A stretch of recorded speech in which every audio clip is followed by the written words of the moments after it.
오늘은 하나님은 예배하는 자를 찾으십니다 라고 하는 제목으로 함께 은혜를 나누고자 합니다.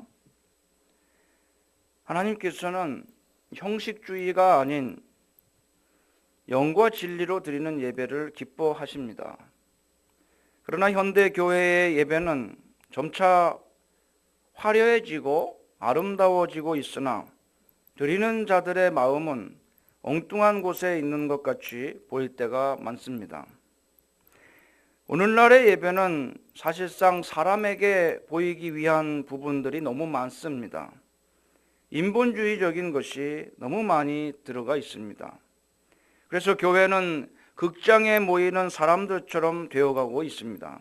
사람들끼리 떠들고 또 즐기고 좋아하다가 헤어집니다. 예배의 생명이 없는 것이 문제입니다.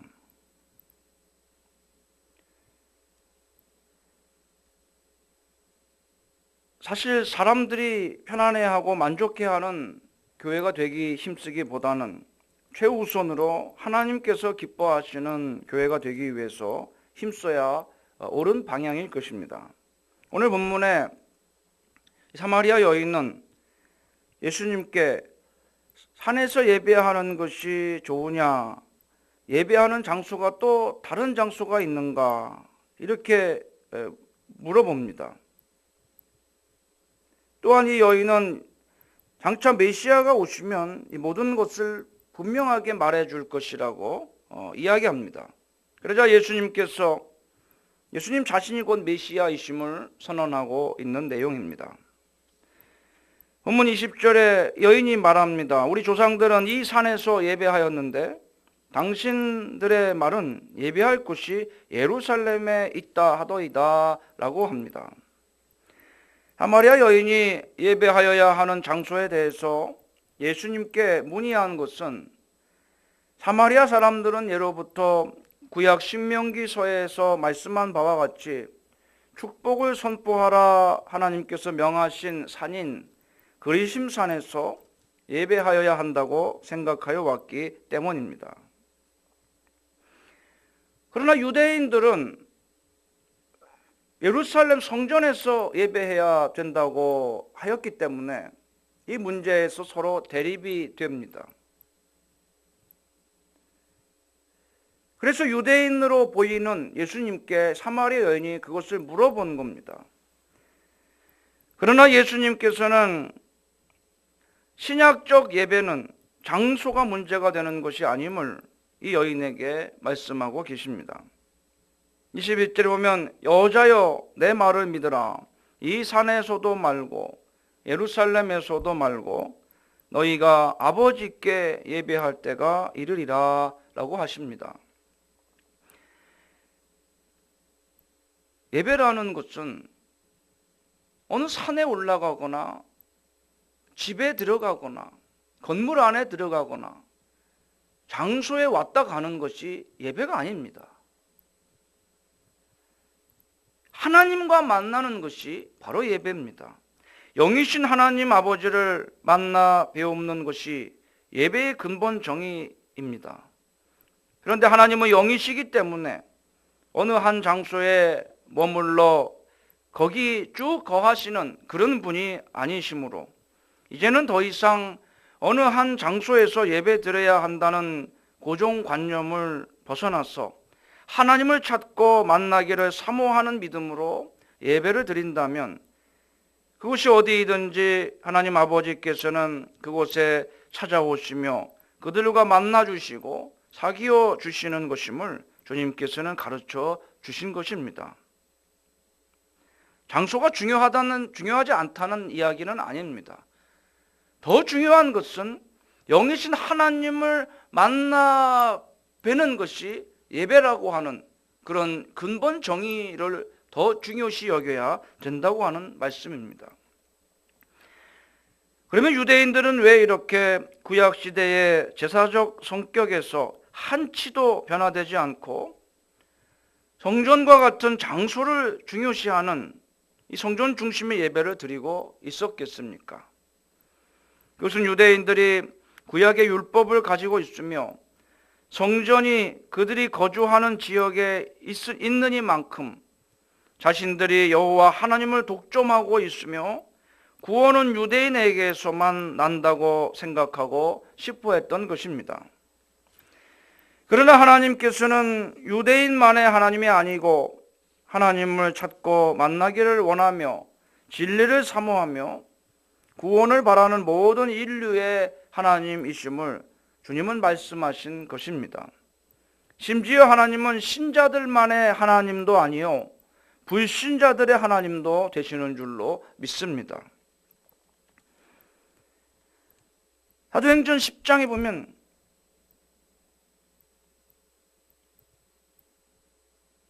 베드로가 유대인인데 할례 받은 유대인 신자들이 이방인에게도 성령을 하나님이 부어주시는 것을 보고서 놀랐다라고 말씀하고 있습니다. 하나님은 유대인만의 하나님이 아니고 이방인의 하나님도 되심을 보여주신 사건입니다. 거듭난 자만이 그러나 하나님을 아버지라고 부를 수 있습니다. 거듭난다는 것은 성령으로 나는 것을 의미합니다. 성령으로 거듭난 자이면 그가 누구든지 하나님을 아버지로 모시고 섬길 수가 있는 것입니다. 그러면 사람이 거듭난 자인지 어떻게 알 수 있는 증거는 없을까요? 거듭난 사람은 성경 말씀을 듣기를 좋아합니다. 또한 성경을 읽기를 좋아합니다. 설교 듣는 것만으로는 충분치가 않습니다. 자신이 성경의 내용을 직접 읽고 깨닫기를 원합니다. 그러면 마음이 평안해지고 부요해짐을 느낍니다. 또한 깨달은 말씀 안에서 회개하고 반성하며 실천하여 변화된 삶을 향하여 새 출발을 하게 되는 것입니다. 마치 사람이 어머니 뱃속에서부터 태어나서 바깥 세상에 첫 인생의 출발을 하게 되면 제일 먼저 하는 일이 뭡니까? 열심히 젖을 먹습니다.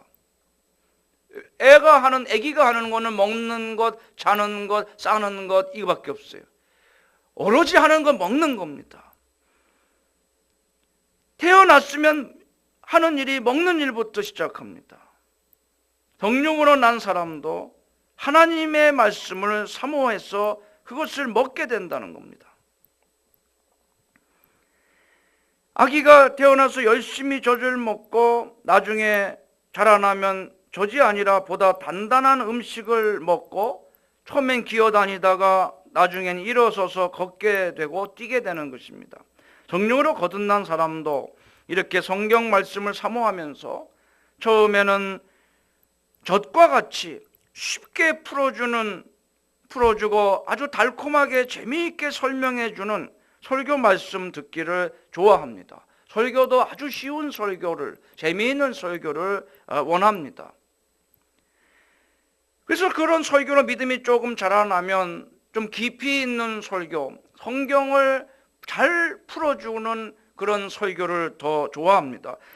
그 믿음이 더 자라나면 나중에는 자신이 직접 보다 단단한 음식인 성경 말씀 그 자체를 직접 읽고 깨닫기를 원하며 열심히 읽고 또 연구하게 되는 것입니다. 그러다가 어느 순간이 된다면 자녀가 장성하여 그 다음에는 스스로 음식을 만들지 않습니까? 라면도 끓여보고, 저도 초등학교 6학년 때부터 가스레인지에다 라면 끓여 먹기 시작했는데 그게 그렇게 재미있고 더 맛있더라고요. 더 잘하면 음식을 자기가 만들어서 다른 사람에게 대접하기를 좋아합니다. 마찬가지로 우리 그리스도인들도 믿음이 장성하면 직접 말씀을 연약한 자, 믿음이 적은 그 소자에게 직접 말씀을 가르쳐 주기를 좋아하고, 교회 밖에서는 열심히 전도하고 복음의 영광과 예수 그리스도의 은혜에 대해서 사람들에게 쉬운 말로 설명해 주기를 좋아하게 되는 것입니다. 그러기 위해서 연구하는 거예요. 성경을 더 사랑하는 겁니다. 남을 가르치고 또 사람들을 감화시키고 복음을 사람들에게 설명해 주기 위해서 열심히 그 재료가 되는 성경 말씀을 내가 묵상을 하고 깨달은 것, 은혜 받은 것을 사람들에게 이야기하는 것을 좋아하게 됩니다. 믿음이 굉장히 장성했다는 이야기입니다. 성숙한 신자라는 이야기입니다. 그러나 무엇보다도 거듭난 자들이 가장 좋아하고 즐겨하며 영광스러워하고 또한 해야만 하는 중요한 일이 바로 하나님께 예배하는 일인 줄로 믿습니다. 가족은 서로 만나서 함께 살기 위해서 있는 것입니다. 마찬가지로 하나님께서 우리를 하나님의 가족으로, 자녀로 부르신 이유는 우리와 만나고 사귀고 우리와 함께 동행하기 위해서입니다. 결혼아동과 양자와는 다릅니다. 결혼아동은 함께 살지 않지만 양자는요, 함께 한 집안에서 삽니다. 하나님은 우리와 결연을 맺으신 것이 아닙니다. 필요할 때만 찾아와서 도움을 요청하는 그런 결연 관계가 아닌 것입니다. 하나님은 우리를 양자 삼으셨습니다. 우리는 하나님의 자녀로서 하나님과 함께 동행하게 된 것입니다. 그런데요, 하나님은 영이십니다. 그러므로 영이신 하나님과 만나는 방법도 영적인 방법으로야만 만날 수가 있는 것입니다. 거듭난 사람들은 영적인 사람들입니다. 원래 사람은 하나님을 만나고 사귈 수 있도록 그렇게 하나님의 형상대로 창조되어졌습니다. 마치 텔레비전을 통해서 방송을 볼 수 있듯이 말입니다. 그러나 같은 전기 제품인 집안에 쓰는 전자레인지는 모양은 TV와 비슷하게 생겼을지라도 그것을 켜서 방송을 절대로 볼 수가 없습니다. 원숭이나 고릴라, 침팬치 같은 유인원이 겉모습은 사람과 비슷하게 생겼어도 그들은 하나님을 전혀 알지 못합니다. 하나님을 찾지도 않고 하나님과 만날 수도 없습니다. 원숭이들이요, 도구도 사용할 줄 알아요. 일본의 원숭이들은요, 그 모래가 묻은 고구마를 바닷물에 씻어서 먹더라고요. 그걸 배우더라고요. 또 새끼들이 배워서 자기들도 그렇게 고구마를 바닷물에 씻어갖고 먹어요. 짭짤하고 깨끗하게 해서 먹어요. 이렇게 학습이 가능합니다. 동물도 학습이 된다는 거예요. 그러나 어떤 동물이 하나님을 찬양하거나 예배한다는 것은 들은 적이 없습니다. 사람보다 지능이 높은 오랑우탄이나 세퍼트 개가 있을 수 있습니다.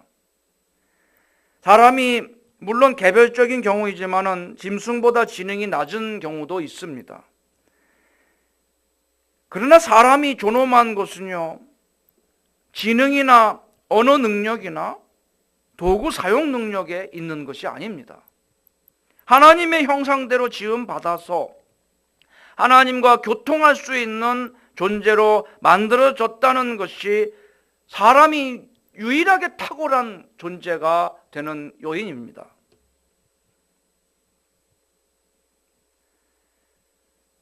코끼리가 사람 뇌의 50배가 넘습니다. 용량이요. 흰수염 고래가 사람 뇌의 용량의 200배가 넘어요. 그렇게 큰 뇌를 가지고도 그들은 하나님을 만날 수가 없어요. 왜 그렇습니까? 뇌로 하나님을 만나는 것이 아니라 하나님의 형상대로 지음받았기 때문에 하나님과 만나는 것입니다. 침팬치가요, 사람의 힘의 3배가 세요. 아마 침팬치가 주먹을 쥐고 사람을 치고 발차기하는 무술을 배웠다면 정말 무서운 일이 벌어집니다. 주먹을 쓸 줄을 몰라요, 침팬치는. 다행히 하나님이 그런 지혜를 안 줬어요. 힘이 사람이 3배가 세요. 같은 근육량에 힘이 3배가 세요. 아주 근육의 그 구조 자체가 다르게 생겨 있습니다. 힘이 굉장히 세요. 유인원들은 사람보다 힘이 훨씬 세요. 자동차 엔진이 800만 원, 1000만 원이 넘는 힘이 강력한 엔진이라 하여도 그걸로 TV 방송 볼 수 있습니까? 라디오 들을 수 있습니까? 안 된다는 거예요. 아무리 덩치가 크고 힘이 세고 그런 짐승이라고 하면 뭐합니까? 처음부터 그런 하나님과 만날 수 있는 기능이 내장되어 있지가 않기 때문에 만날 수가 없는 것입니다. 하나님과 만나는 피조물이 딱 두 가지 종류가 있어요. 하나님의 형상대로 지음받은 사람이 있고요, 또 같은 영적, 이성적, 도덕적 피조물로 창조된 천사도 하나님을 만날 수 있고 찬양할 수 있습니다. 그러나 그들의 경배는 신자의 경배처럼 하나님과 사귀는 예배가 아니라 복종하고 충성하는 경배인 것입니다. 그런데요, 텔레비전이라고 해도 전기가 통하지 않으면 방송을 볼 수가 없습니다. 그러므로 사람이 하나님과 교통할 수 있는 존재로 지음을 받았다고는 하나 성령이 역사하지 않고서는 하나님과 사귈 수 없다는 것입니다. 사단 마귀의 계계로 인해서 죄라고 하는 칼날에 의해서 전기가 통하는 전선이 잘라져 버린 텔레비전과 같이 하나님의 형상이 훼손되고 파괴되어서 우리는 하나님과 만날 수 없는 타락한 존재가 되어버리고 마른 것입니다. 그래서 예수 그리스도의 십자가의 보혈로 그 끊어진 관계를 다시 회복하신 것입니다. 끊어져 버린 텔레비전의 전깃줄을 예수님의 십자가로서 다시 이어 하나님과 만날 수 있는 관계로 회복시켜 주신 것입니다. 그러므로 하나님의 자녀는 혼자서 살아가는 것이 아니라 하나님의 영이신 성령님께서 함께 계시는 것입니다. 그러므로 참된 예배는 마땅히 성령으로 인하여, 성령을 통하여, 성령을 의지하여 드리는 예배가 되어야 하는 것입니다. 또한 끊어진 전깃줄을 이어주는 새로운 가장 전기가 잘 통하는, 잘 흐르는 금막대기와 같은 예수 그리스도의 십자가를 우리는 굳건히 붙잡아야 됩니다. 이것이 진리로 드리는 예배인 것입니다. 영과 진리로 예배 드리라는 것이 바로 이 말씀입니다. 요한복음 14장에 보면은 주여 어디로 가시는지 우리가 알지 못하고는 그 길을 어찌 알겠습니까? 도마가 물어봅니다. 그래서 예수님께서 이렇게 말씀하세요. 내가 곧 길이요 진리요 생명이니 나로 말미암지 않고는 아버지께로 올 자가 없느니라. 여러분, 예수님께서 바로 길이요 진리요 생명입니다. 예수님을 붙잡는 기도, 예수님의 십자가를 붙들고 그것을 의지하여 하나님을 만나는 예배가 바로 진리로 드리는 예배인 것입니다. 예수님의 십자가 구속 사건을 믿는 믿음으로 드리는 예배, 즉 예수님의 십자가 보혈을 믿으며 그 핏공로를 의지하여서 하나님 아버지께 나아가는 예배가 바로 진리로 드리는 예배입니다. 그래서 오늘 말씀해 보니까 아버지께 참되게 예배하는 자들은 영과 진리로 예배할 때가 오나니 곧 이때라. 아버지께서는 자기에게 이렇게 예배하는 자들을 찾으시느니라. 하나님은 영이시니 예배하는 자가 영과 진리로 예배하지니라 라고 말씀하십니다. 또한 예배는 사랑의 주님과 대면하여 얼굴을 마주 대하듯이 친근한 예배임을 믿고서 드리는 예배가 되어야 하는 것입니다. 본문 25절 26절 보면 여자가 이렇게 말합니다. 메시아 곧 그리스도라 하는 이가 오실 줄을 내가 아노니 그가 오시면 모든 것을 우리에게 알려주시리이다. 메시아가 오시기만을 기다립니다. 그러면 참된 예배를 드릴 수 있을 것이라고 말합니다. 그런데 예수님이 이렇게 말씀하시는 거예요. 내게 말하는 내가 그라.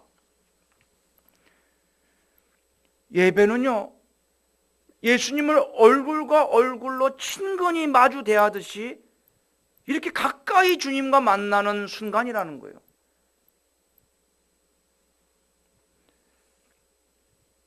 세계의 가장 명문 대학 중에 하나인 미국의 하버드 대학의 설립자 존 하버드는 목사였습니다.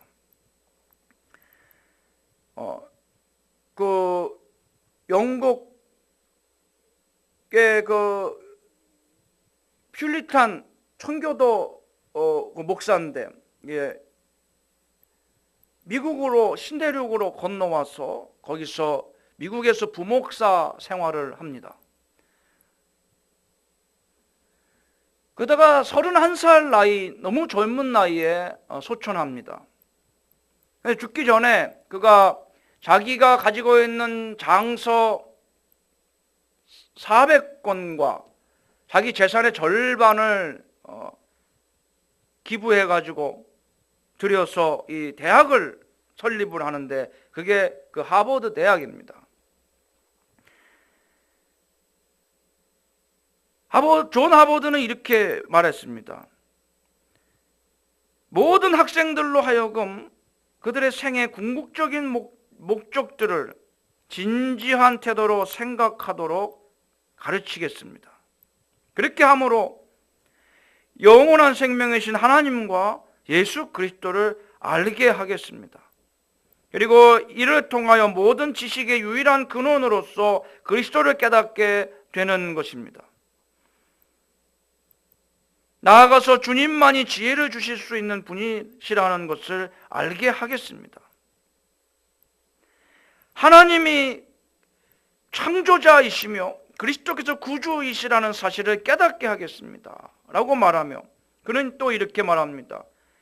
우리가 이 뉴잉글랜드 미국 땅에 안전하게 하나님이 데려다 주시고 우리의 집을 지었고 생활에 필요한 필수품을 얻을 수 있었을 뿐만 아니라 하나님께 예배드릴 수 있는 안락한 장소를 마련하였고 정부까지도 세울 수 있게 하셨는데, 우리가 고대하고 있는 것 중에 하나는 지식을 배워서 우리 다음 세대에도 이 지식을 물려줘서 나중에 이 아주 일자무식의 목사님들이 교회에 들어서게 되는 일이 없어야 된다고 하는 것입니다. 잘 가르쳐서 교회에서 참된 예배를 드릴 수 있도록 무식한 목사가 강단에서 교회를 인도하는 그런 일이 없도록, 그런 사태가 일어나지 않도록 우리가 지식을 잘 전수해 줘야 되겠다라고 하는 것이 존 하버드 목사가 하버드 대학을 설립한 이유였다는 것입니다. 그럼 이렇게 생각한 거예요. 영국이라는 건 굉장히 그 당시 지성적인 나라 아닙니까? 신사의 국가인데 미국으로 신대륙으로 와서 이들이 먹고 사는 문제에만 후손들이 집착한 나머지 부는 축적하지만 생활의 여유는 있어지지만 이 사람들이 야만적이 되어서 하나님께 올바른 예배를 드리지 못할까 염려해서 자기들이 가진 지식을 후손들에게 전수하기 위해서 대학을 설립했다고 하는 것입니다. 결국은 이 대학을 설립한 목적이 올바른 예배를 계속해서 드리기 위해서였다고 하는 것입니다. 배우는 목적도 참된 예배를 드리기 위해서이며, 국가를 만들고 도시를 건설하고 사람들이 일하고 돈 벌고 개인적으로 삶이 과거보다 성장해 나아가는 것도 모두 다 궁극적으로 참된 예배를 위해서라는 것입니다. 참된 예배를 드리기 위해서 메이플라워홀을 타고 신대륙 온 이 청교도들이 세운 나라를 하나님 왜 축복해 주셨어? 오늘날 같이 세계 최강대국이 되게 하셨겠습니까? 올바른 예배, 참된 예배를 통해서 하나님께 영광 돌리고 주님을 기쁘시게 하고자 했던 그 신앙이 너무나도 고귀하였기 때문인 것입니다. 하버드 대학이 왜 최고의 대학이 될 수 있도록, 또 그 대학에서 배출된 인재들이 이 세계를 움직이는 사람들이 될 수 있도록 하나님 왜 그 대학을 하나님이 학교를 쓰셨겠습니까?